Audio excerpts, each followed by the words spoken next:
രമേ രമേ എന്താ രാവിലെ കഴിക്കാൻ? നാഷ്ടയ്ക്ക് ഒന്നുമില്ല ചേട്ടാ.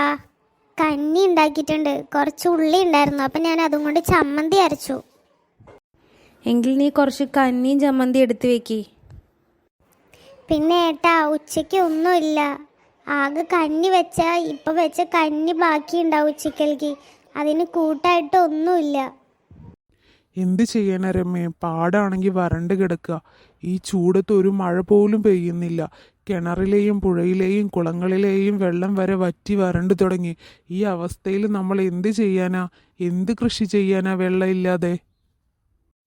കൃഷിയാണ് നമ്മുടെ പട്ടിണി മാറ്റാനുള്ള ഏക വഴി. പക്ഷെ കൃഷി ചെയ്യാൻ മഴയില്ലല്ലോ രമേ. ഇനി നമ്മൾ എന്ത് ചെയ്യും ചേട്ടാ? എനിക്ക് അറിയില്ല.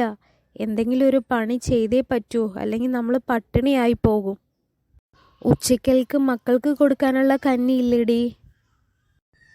ചേട്ടൻ കരയല്ലേ, മക്കൾക്ക് കൊടുക്കാനുള്ള ഭക്ഷണമൊക്കെ ഉണ്ട്.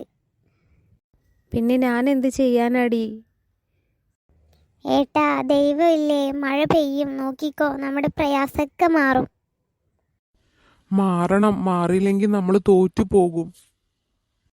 ഇപ്രാവശ്യം നമുക്ക് നല്ല രീതിക്ക് കൃഷി നടാനും വിളവെടുക്കാനും സാധിക്കും ചേട്ടാ. ഈശ്വരൻ നമ്മളെ കൈവിടില്ല ചേട്ടാ, ഉറപ്പാണ്. നമ്മൾ മനസ്സ് വിടാത്തത് കൊണ്ടാണ് ആത്മഹത്യയെക്കുറിച്ച് ചിന്തിക്കാത്തത്.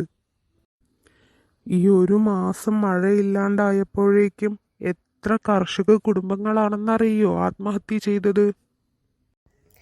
ഹോ എൻ്റെ ദൈവമേ, ഈശ്വരന് ആ വഴിക്കുള്ള ചിന്തയൊന്നും നമ്മൾക്ക് തരാതിരിക്കട്ടെ.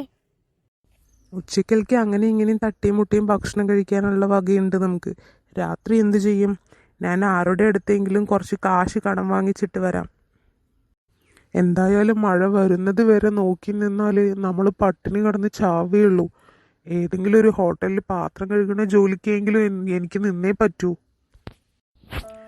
അന്നന്നത്തെ വരുമാനത്തിൽ ജീവിക്കുന്നവരുടെ കഷ്ടപ്പാടാ രമ ഇത്. എന്തായാലും ഞാനൊന്ന് പോയി നോക്കട്ടെ. നീ മക്കൾക്കുള്ള ഭക്ഷണം രണ്ടാൾക്കും ഒരുപോലെ പങ്ക്. അതിൽ നിന്നൊരു പങ്ക് നീയും കുടിക്കിരമേ.